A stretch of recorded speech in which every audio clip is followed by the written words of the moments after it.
राधे राधे दोस्तों।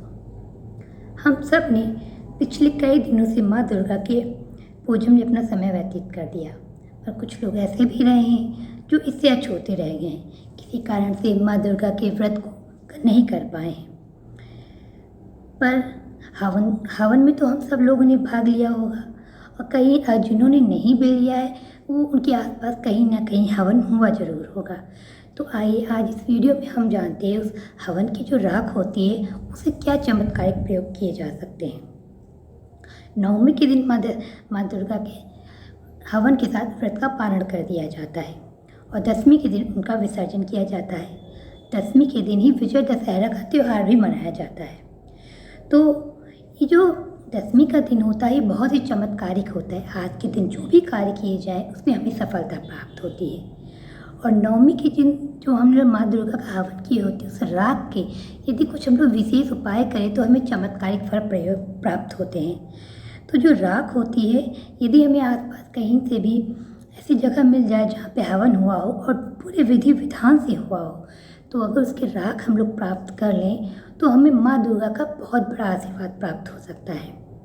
आज के दिन यानी विजय दशहरा के दिन, विजयदशमी के दिन यदि हम माँ दुर्गा की उस हवन को थोड़ी सी राख को अपने साथ ले आएँ और उसका गंगा जल से उसका थोड़ा सा छिड़काव करके शुद्ध करके अगर हम लोग उसकी कुछ प्रयोग करें तो हमें बहुत ही अच्छा फल प्राप्त होता है। हमारे घर की नकारात्मकता दूर हो सकती है, हमारे रुके हुए कार्य भी बन सकते हैं। तो आइए हम जानते हैं कि हम ऐसा क्या करें कि हमें वो फल प्राप्त हो जाए। सुबह सुबह हम लोग दशहरा के दिन सुबह सुबह हम लोग जाएँ या फिर आसपास जहाँ भी हवन हुआ हो वहाँ जाए, वहाँ से थोड़ी सी राख को इकट्ठा करें। दसवीं के दिन यदि हम माँ दुर्गा के किसी भी मंदिर से उस हवन की राख को ला सकें तो उसे हम अपने घर पर ले आएँ।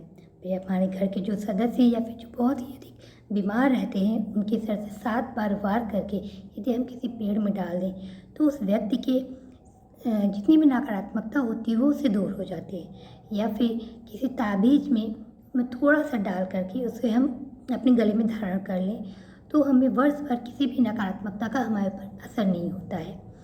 और अगर उसकी हवन सामग्री जो हवन की जो राख होती है यदि उसको हम अपने लाल कपड़े में बांध कर उसकी पोटली बनाकर मुख्य दरवाजे पर टांग दें तो हमारे घर में कोई भी नकारात्मकता अंदर नहीं आ सकती। सभी प्रकार के जादू टोनों से हम मुक्त हो जाते हैं।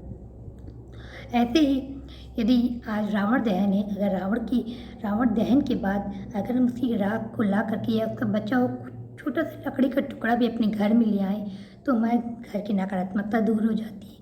यदि उसे हम अपनी तिजोरी में रख लें तो हमारे घर में लक्ष्मी का प्रवाह लगातार बना रहता है। ऐसे ही अन्य उपयोगों को जानने के लिए हमारे चैनल के साथ जुड़े रहिए। नमस्कार।